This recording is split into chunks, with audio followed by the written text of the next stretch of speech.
Semakin ramai, makin banyak banget file yang mulai dibuka ya. Jadi benar-benar banget di dunia ini ada satanic circle yang menguasai dan juga mengontrol dunia ya.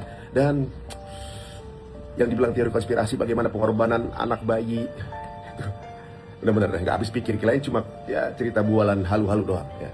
Tapi ngempanin anak bayi ini bukan sesuatu yang mudah, karena mereka harus mendapatkan donor anak-anak kecil untuk dijadikan umpan pedofilia, dan juga untuk dijadikan sesembahan mereka untuk dewa mereka, dewa Baal mereka membutuhkan anak kecil yang dibuang. Nah, mereka punya cara. Mereka bikin sebuah culture bagaimana orang bisa berhubungan bebas, yang kemudian ketika punya anak-anaknya dibuang begitu aja, dikasih begitu aja, dibuang begitu aja untuk jadi umpan pada mereka. Dan mereka juga pintar juga.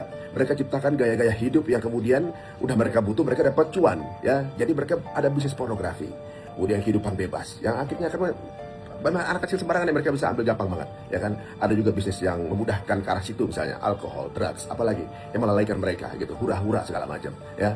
Pokoknya di file itu ngomongin nuansanya itu pornografi banget.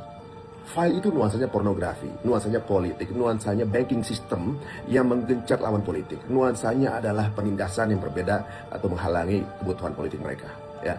Kalau kita lihat secara nggak langsung, ada ideologi yang mereka benci dan mereka merasa tidak sesuai, yaitu ideologi yang melarang hubungan bebas, minuman keras, narkoba, riba. Dan ideologi itu tentunya kalian tahu ideologi apa. Makanya Islamic value mereka frame sebagai tidak cocok dengan Western value. Karena Western value mereka yang menciptakan, dan mereka membuat semua orang udah ikut dalam arus itu. Hidupnya cuma hura-hura, keduniaan aja, nggak ada lagi mikirin Tuhan masing-masing, udah nggak punya life purpose-nya itu untuk apa. Jadi motivasi-motivasi yang ada itu, motivator itu untuk bisnis, untuk bagaimana hidup enak, untuk bagaimana meraih dunia. Tapi ke arah Tuhannya bagaimana, hidup yang teratur bagaimana. Dan untuk yang masih mikirin itu dianggap terbelakang dan harus dimusuhi. Dan guys, kalau kita lihat apa yang mereka lakukan, para politisi itu, para artis itu tuh orang mega semua, orang-orang besar semua, orang sukses semua.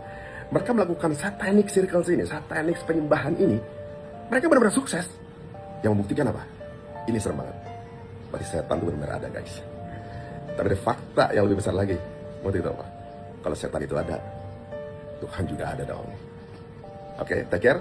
Saya akan info lagi kalau ada info baru. Aku update lagi mengenai Extreme Files di postingan berikutnya. Come with the children, or are the children This island does have a small school. There are children. Okay, so I don't know if that's Yeah, what countries are near to abduct them from. Cambodia, Thailand, Laos, Vietnam, Philippines? The Philippines. Of course. The Filipinos, you know, if they're not being a nurse, they're being your okay. Now, how many babies do you have to kill and torture to get a 440, 44 gallon drum? So what do you do with the bodies after that? Well, I just put them into the McDonald's builders.